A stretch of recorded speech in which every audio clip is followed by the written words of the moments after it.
Hi అండి, నేను మీ మాధవిని. ఈరోజు మన రెసిపీ మామిడికాయ ఆవకాయ. ఈ ఆవకాయ అనేది కరెక్ట్ కొలతలతో ఎవరైనా ఈజీగా చేసుకునే విధంగా గిన్నె కొలతలతోటి అలాగే కేజీల్లో కూడా చెప్పానండి ఈ వీడియోలో. నేను ఒక 20 కాయలతోటి ఆవకాయ పెట్టి చూపించాను. అలాగే ఆవకాయ కోసం మీరు కాయల్ని ఎలా ఎంచుకోవాలి, కొలతలు కరెక్ట్గా ఎలా తీసుకోవాలి, సంవత్సరం పాటు నిలువ ఉండాలంటే ఎలా పెట్టుకోవాలి, ఇలాంటి డీటెయిల్స్ అన్నీ మీకు ఈ వీడియోలో చెప్పానండి. క్లియర్గా చెప్పున్నాను. వీడియోని పూర్తిగా చూసి మీరు ఒక 3 కేజీలు ఆవకాయ పెట్టుకోవాలి అనుకుంటే యాజ్ టీజ్గా ఈ వీడియోని ఫాలో అయిపోండి. పర్ఫెక్ట్గా వస్తుంది మీకు ఆవకాయ. మరి లేట్ చేయకుండా ఎలా చేసుకోవాలో చూపిస్తాను రండి. ఈ ఆవకాయ పెట్టుకోవడానికి ముందు రోజు, అంటే ఆవకాయ పెట్టుకోవాలి అనుకునే ముందు రోజు ఏం చేస్తారంటే ఇలా ఆవాలు, ఉప్పు, మెంతుల్ని ఎండలో పెట్టి ఎండబెట్టుకొని నేను ఇక్కడ చూపించినట్లు అన్నింటినీ మెత్తగా పొడి చేసి పెట్టుకోండి.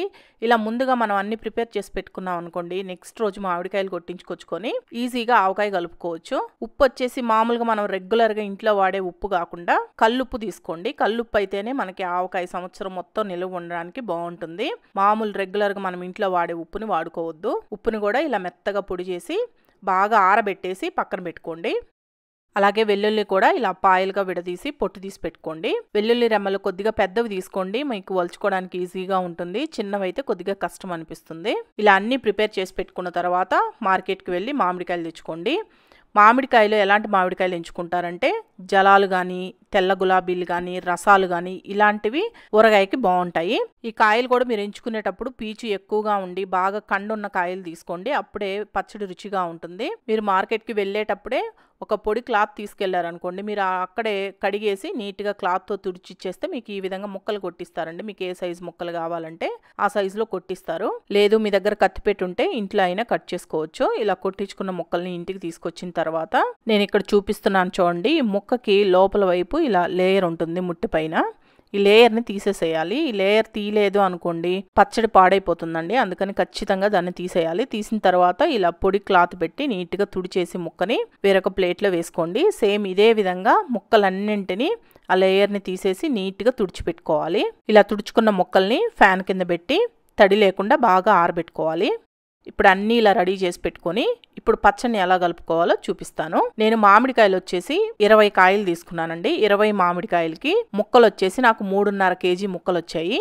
అంటే కాయలను బట్టి కొద్దిగా అటు ఇటుగా ఉంటుందండి. మీరు కాయల్ని లెక్కలో పెట్టుకోమాకండి, మీరు ముక్కలు ఎన్ని వచ్చాయో చూసుకోవాలి. నేను ఇంటికి వచ్చిన తర్వాత కొలుచుకుంటే నాకు 3.5 కేజీ ముక్కలు వచ్చాయన్నమాట. ఈ ముక్కల్ని బేస్ చేసుకొని మనం మిగతావన్నీ కలుపుకోవాలి. మీకు కేజీలు, గిన్నెలు ఇలా కన్ఫ్యూజ్ చేయకుండా చక్కగా ఇలా గిన్నెల్లో చెప్పేస్తాను కొలతలు.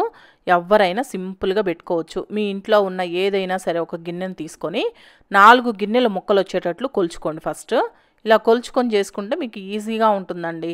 కేజీలు ఇవన్నీ కన్ఫ్యూజ్ లేకుండా చాలా సింపుల్గా పెట్టుకోవచ్చు ఊరగాయని. అలాగే మీరు మామిడికాయ ముక్కల్ని గిన్నెకి ఫుల్గా వేసుకోండి, అప్పుడే మిగతావన్నీ మనం కరెక్ట్గా తీసుకోవచ్చు. చూసారు కదా, నేను కొలిస్తే 4 గిన్నెలు మామిడికాయ ముక్కలు వచ్చాయి. ఇప్పుడు ఈ మామిడికాయ ముక్కలకి 1.5 గిన్నె నుంచి 2 గిన్నెల వరకు ఆయిల్ పడుతుంది.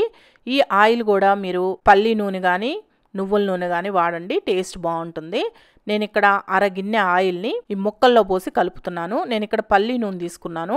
పల్లి నూనె బాగుంటుంది పచ్చడికి. ఇలా చేయడం వల్ల ఫస్ట్ నూనె పోసి ముక్కల్లో బాగా కలపడం వల్ల ముక్క అనేది మీకు సంవత్సరం పాటు మెత్తబడకుండా గట్టిగా ఉంటుంది. అందుకని ఫస్ట్ ఇలా చేయాలి. కొంతమంది పసుపు వేసి ఈ ముక్కల్లోనే కలిపేసుకుంటారు, మీరు అలా కావాలన్నా కలుపుకోవచ్చు. నేను కారం అన్ని కలిపేసేటప్పుడు దాంట్లో వేసేసుకుంటాను పసుపుని. ఫస్ట్ అయితే ఆయిల్ని బాగా పట్టించండి. ఒక 1/2 గిన్నె ఆయిల్ పోసేసి ముక్కలకి బాగా పట్టించేసి ఈ ముక్కల్ని పక్కన పెట్టుకోండి.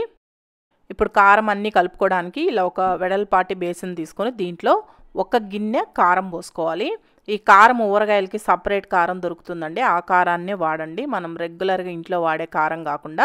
లేదు అంటే మీరు సపరేట్గా మిరపకాయలు ఒక్కటే మిల్లుకిచ్చి పట్టించుకొని అయినా వాడుకోవచ్చు. ఈ కారాన్ని గిన్నెకి ఫుల్గా తీసుకోండి. ఏ గిన్నెతో అయితే మామిడికాయలు తీసుకున్నారో అదే గిన్నెతోటి ఫుల్గా 1 గిన్నె కారం వేసుకోండి. ఇప్పుడు అదే గిన్నెని కొలతగా పెట్టుకొని 3/4 గిన్నె ఉప్పు వేసుకోవాలి. మనం ఆల్రెడీ ఎండలో పెట్టి గ్రైండ్ చేసి పెట్టుకున్నాం కదా, ఆ ఉప్పుని 3/4 గిన్నె వేసుకోవాలి. 3/4 గిన్నె ఒక్కొక్కసారి కొద్దిగా ఎక్కువ అవ్వచ్చు, అందుకని కొంచెం తీసి పక్కన పెట్టేయండి. సరిపోకపోతే 3వ రోజు కలిపినప్పుడు చూసుకొని మళ్ళీ కలుపుకోవచ్చు.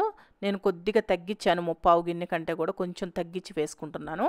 ఈ ఉప్పు కూడా దీంట్లోనే వేసేయాలి.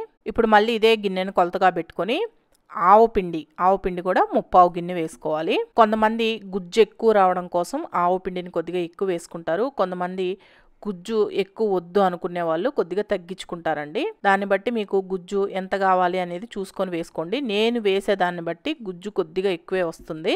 మీకు గుజ్జు అంత వద్దు అనుకుంటే కొంచెం తగ్గించుకోండి. చూసారు కదా 3/4 గిన్నె వచ్చింది ఆవు పిండి. ఈ ఆవు పిండిని కూడా వేసేస్తున్నాను. దీంట్లోనే మెంతు పిండి 2 టేబుల్ స్పూన్ల దాకా వేసుకుంటున్నాను. మెంతుల్ని వేయించొద్దండి, పచ్చి మెంతుల్నే గ్రైండ్ చేసుకొని తీసుకోండి. కొంతమంది మెంతులు కూడా వేసుకుంటారు, అలా అయినా వేసుకోవచ్చు. అలాగే వెల్లుల్లి రెమ్మలు వచ్చేసి నేను 400 గ్రాములు తీసుకున్నానండి. కొంతమంది వెల్లుల్లి ఎక్కువ వేసుకుంటారు, కొంతమంది తక్కువ వేసుకుంటారు. మీ ఇష్టాన్ని బట్టి తీసుకోవచ్చు. వెల్లుల్లి రెమ్మలకి ఇంతే వేసుకోవాలని ఏమీ లేదు. నేను కొన్ని వెల్లుల్లి రెమ్మలు తీసుకొని మిక్సీ జార్లో కచ్చపచ్చగా చేసి వేసుకున్నాను. కొన్ని డైరెక్ట్గా వేసుకుంటున్నాను. ఇవన్నీ వేసుకున్న తర్వాత ఇప్పుడు మొత్తం బాగా కలిసేటట్టు కలిపేసుకోండి. కొలతలు అయితే ఇవి కరెక్ట్ కొలతలండి. మీరు పచ్చడి పెట్టుకోవాలి అంటే, లేదు మీరు కేజీ కొలతల్లో కావాలి అనుకోండి, 1 కేజీ మామిడికాయ ముక్కలకి 200 గ్రాములు కారం పడుతుంది, 200 గ్రాములు ఉప్పు పడుతుంది, 100 గ్రాములు ఆవు పిండి, 1 స్పూన్ మెంతులు, 1/2 లీటర్ దాకా ఆయిల్ పడుతుంది. కేజీ కావాలంటే ఈ కొలతలండి. కేజీ కొలతలతో కావాలి అంటే ఇలా గిన్నె కొలతలు అయితే మీకు ఈజీగా ఉంటుందని నేను గిన్నె కొలతలతో చెప్పాను. ఎవరైనా సింపుల్గా పెట్టుకోవచ్చని. ఇలా మొత్తం కలిపేసిన తర్వాత ఇప్పుడు ఆల్రెడీ మనం ఆయిల్లో కలిపి పెట్టుకున్న మామిడికాయ ముక్కలు ఉన్నాయి కదా, ఆ మామిడికాయ ముక్కల్ని ఈ కారం వేసిన దాంట్లో ఈ విధంగా కలుపుకొని జాడీలో కానీ లేదా ఏదైనా డబ్బాలో కానీ వేసుకోండి. నేను దీంట్లో పసుపు కూడా వేసి కలిపానండి.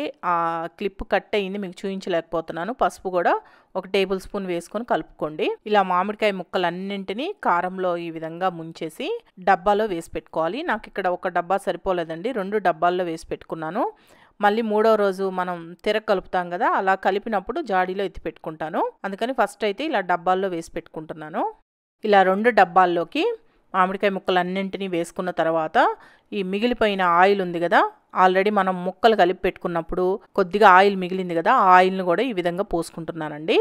ఇప్పుడు 1 గిన్నె ఆయిల్ తీసుకున్నాను. మొత్తం 1.5 లీటర్ దాకా నేను ఇక్కడ ఆయిల్ని వాడాను. సరిపోకపోతే చూసుకొని 3వ రోజు కలుపుకున్నప్పుడు ఇంకొద్దిగా ఆయిల్ వేసుకోవచ్చు. ఆయిల్ ఎక్కువ ఉండాలండి. అందుకని ఫస్ట్ 1/2 లీటర్ దాకా పోసాను ఆయిల్. ఇప్పుడు 1 లీటర్ దాకా పోస్తున్నాను. మొత్తం 1.5 లీటర్ ఆయిల్ పోస్తున్నాను. మామూలుగా అయితే కేజీ ముక్కలకి 1/2 లీటర్ ఆయిల్ పడుతుందని చెప్పాను కదా, నేను ఇక్కడ 3.5 కేజీ ముక్కలు తీసుకున్నాను కాబట్టి 1.5 లీటర్ ఆయిల్ పోస్తున్నాను. సరిపోకపోతే 3వ రోజు ఇంకొక 1/2 లీటర్ ఎక్స్ట్రా పోస్తాను. ఇలా ఆయిల్ కూడా పోసుకున్న తర్వాత ఒకసారి కలిపేశాను. కలిపేసిన తర్వాత ఈ డబ్బాలకి మూత పెట్టేసి ఎక్కడ తడి తగలని చోట ఒక 3 రోజులు పక్కన పెట్టేయాలి. 3వ రోజు తర్వాత మనం పచ్చడిని మరొకసారి తిరగలుపుకోవాలి. అప్పుడు చూపిస్తాను. ఇప్పుడు ఒక 3 రోజుల తర్వాత నేను మూత తీసి చూపిస్తున్నాను. చూడండి, ఆయిల్ అనేది ఇలా పైకి తేలుతూ ఉంటుందండి. పచ్చడి అనేది ఆల్మోస్ట్ ఊరుంటుంది. చూడండి, 2 డబ్బాలకి మూత తీసి చూపిస్తున్నాను. ఈ విధంగా వస్తుంది మీకు. ఇప్పుడు ఈ పచ్చడిని మరొకసారి మనం మొత్తం ఒక బేసన్లో వేసుకొని అంతా బాగా కలుపుకోవాలి. కలుపుకున్న తర్వాత జాడీలోకి ఎత్తి పెట్టుకున్నామంటే 1 ఇయర్ పాటు ఫ్రెష్గా బాగుంటుంది. నేను ఇప్పుడు కలిపి చూపిస్తాను. ఈ పచ్చడి మొత్తాన్ని ఒక బేసన్లోకి తీసుకొని కింది నుంచి పైకి, పై నుంచి కిందికి బాగా కలుపుకోవాలి. ఒకసారి టేస్ట్ చూసుకోండి. ఇలా కలుపుకునేటప్పుడు మీకు ఉప్పు సరిపోయిందా లేదా అని. ఉప్పు అనేది కొద్దిగా ఎక్కువే ఉండాలండి. నిలువ పచ్చళ్ళకి ఉప్పు, కారం, ఆయిల్ అనేది ఎక్కువ ఉండాలి. అదొక్కటి గుర్తుపెట్టుకోండి. అవి సరిగా లేవు అంటే పచ్చడి మనకి సంవత్సరం పాటు నిలువ ఉండదు.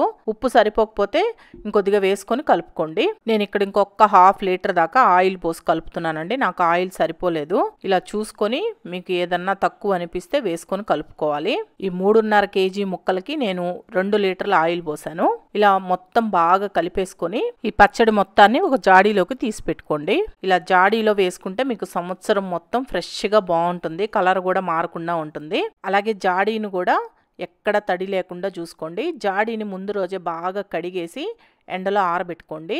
బాగా ఆరిన జాడీలోని పచ్చడిని పెట్టుకోండి. తడి అస్సలు తగలకూడదండి. ఇలా ఆవకాయ మొత్తాన్ని జాడీలోకి తీసుకొని ఈ జాడీకి మూత పెట్టేయండి. మూత పెట్టేసి పైన ఒక కాటన్ క్లాత్ని కట్టేయండి. ఇలా చేయడం వల్ల ఆవకాయ రంగు మారకుండా సంవత్సరం పాటు బాగుంటుంది. ఇలా క్లాత్ పెట్టి కట్టేసిన తర్వాత ఈ జాడీని మీ వంటింట్లో ఎక్కడైనా తడి తగలని చోట చూసుకొని అక్కడ పెట్టేసుకోండి.